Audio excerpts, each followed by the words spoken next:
Okay, so you go to Pelican Bay in 2018. By that time, let me do the math in my head. 23 years, 24 years in, you still have a 57 to life. Mm-hmm. It's a state case, it's a violent state case, meaning that, it's what, 75%? Yeah. It's not 50%. 85. Let's just do the math. 57 times 0.85 is about 48 years, 48 and a half years. At this point, when you get to Pelican Bay, do you feel like you might get out, or do you think, hey man, I'm nowhere near my 85% minimum, so I'm here to stay? I don't think I'm gonna get out because, I'm torn because I just got this 115 transfer here.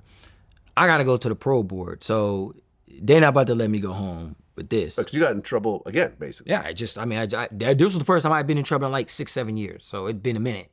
But now, because of what it was and who I was, when I went to go see the psych, they gave it to me. They accused me of being a menace to society, heinous, and they labeled me a high risk for a threat to the community. Okay. So when I'm gonna go to the parole board, they're gonna see, well, you're high risk, and it went just as psycho. You're high risk, we think you're lying, we think you ain't being honest with the public, we think you done tricked these people, we think this all a rouge, you done tricked all these women, you a womanizer, this whole big old thing. This whole big, it's all a lie. You've been in here trying to get people to circumvent paying restitution, and they denied me 5 years at the parole board. Okay, when you go in the parole board, was the family's victims showing up? But nobody there. No one there. Just me and the parole board and my lawyer. Okay, so you're getting denied. But then at one point, you don't get denied. So I get denied, and my team is trying to prepare me to go back to the parole board. I don't want to go. I'm like, man, I'm cool. I don't think they're going to let me go home, and they playing games. And so I got 2 defense teams. I got a criminal defense team that's a high-powered team taking me to my 1437 hearing, and I got another criminal defense team representing me on my parole board. Okay, hold on one second. How are you paying these defense teams? I'm not. Somebody else is. Oh, so somebody that you helped out financially? No, somebody who I've met while in prison, who's a hedge fund manager and retired, is paying all these bills for all this stuff. Really? Yes, paying his lawyers and paying all this stuff. Just because he took a liking to you? Or did you actually give him some stock ideas? No, I give him no stock ideas. He's rich. He's already got money, all this stuff. So I met him through a organization called the Anti-Recidivism Coalition, ARC. And Scott Butnett was a good friend of mine. And Scott introduced me to his people on his board at ARC.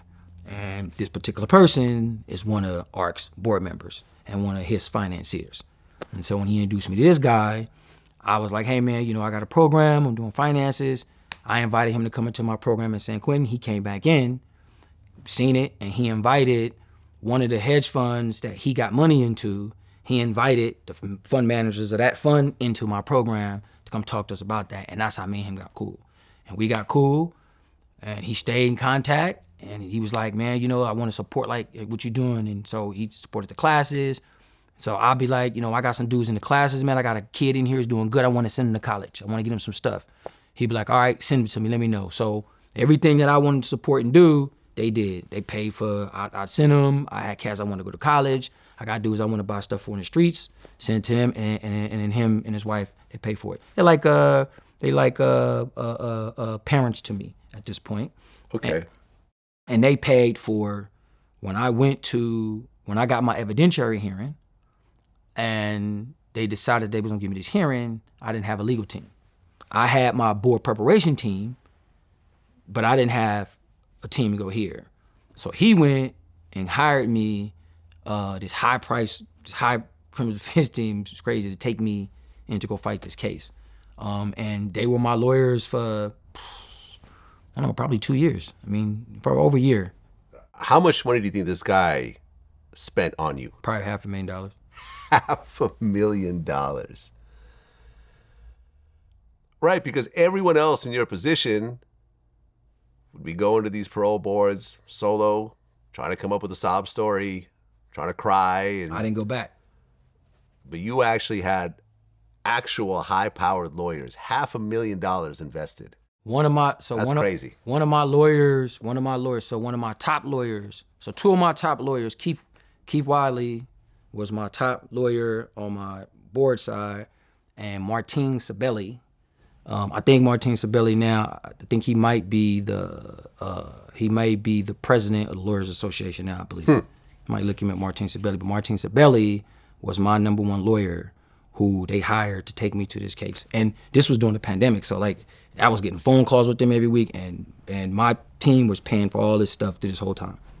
Right, so that means that when you and I had that phone interview back in 2019, This guy was here. This guy was already a part of my team. When we Right, had that phone exactly. interview. But you weren't sure. You were still wondering I if was you're still ever wondering, going to yes. come home. But he had already hired me to board people. I hadn't had the criminal defense team, but he already got me to board people already. I already had them sitting there waiting for me to go. I just had years to go before I went.